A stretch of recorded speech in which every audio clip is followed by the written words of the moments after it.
శబరిమల ఆలయ నిర్వహణ చేపడుతున్న ట్రావెంకోర్ దేవస్థానం బోర్డు కార్యకలాపాలు తీవ్ర వివాదాస్పదంగా మారాయి.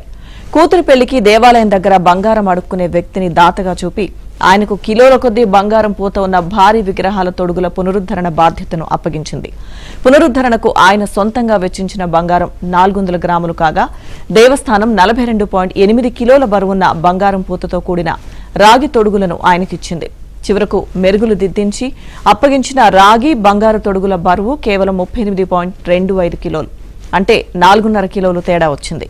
తగ్గిందంతా బంగారమేనని అనుమానిస్తున్నారు.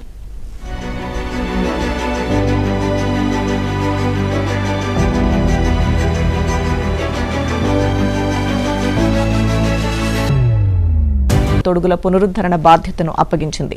పునరుద్ధరణకు ఆయన సొంతంగా వెచ్చించిన బంగారం 400 గ్రాములు కాగా దేవస్థానం 42.8 కిలోల బరువున్న బంగారం పూతతో కూడిన రాగి తొడుగులను ఆయనకిచ్చింది.